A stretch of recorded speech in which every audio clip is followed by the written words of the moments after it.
I would say that shoulder injuries are the second most frequent type of injury that we see as a result of a motor vehicle accident. You can imagine that when a car is jolted or hit, that individuals who have their hands on the steering wheel, the shoulder takes the impact of that jolt. When we see shoulder injuries, sometimes we see what we call subluxations, the shoulder comes out of socket, things like that, but oftentimes we see two very distinct types of injuries. One is called a rotator cuff injury.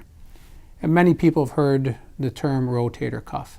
And essentially what that means is that the humerus, the arm, which is depicted in this model here, has to fit into the shoulder socket.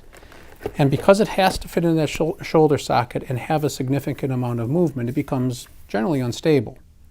There are a series of 4 muscles and 4 tendons depicted in this model, which hold everything into place. Generally speaking, there is one of those tendons and muscle groups that gets injured in these types of accidents, and it's called the supraspinatus tendon. And the supraspinatus tendon is the tendon that attaches at the top by the arm and down by the bicep. And we see injuries in this area quite often. Oftentimes people who have a supraspinatus injury will have difficulty raising their hands up to the side. So activity below shoulder height is okay. They have weakness coming down in their hand if their arm is pushed in a certain way, and have difficulty putting their arm behind their back. What happens then is that we deal with most of the orthopedic spine surgeons in Western New York that deal with upper extremity injuries. Those injuries and injuries to this area are not picked up on X-ray. It's something that has to be looked at through an MRI.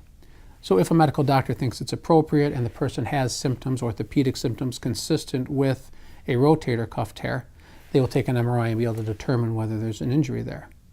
The other type of injury that we look at in terms of the shoulder is in this area here. It's called the labrum, and in the area where the arm fits into the shoulder socket, this labrum is almost like a Teflon coating. And this Teflon coating allows everything to move freely.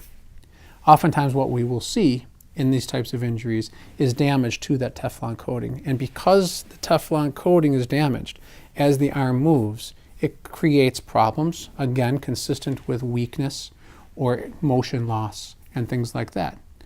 Again, that can be picked up by an MRI, MR arthrogram. And from those, we can determine what the nature and extent of the injuries are and whether or not surgical intervention is necessary. And then we monitor to make sure that the insurance companies are aware of the nature and severity of those injuries.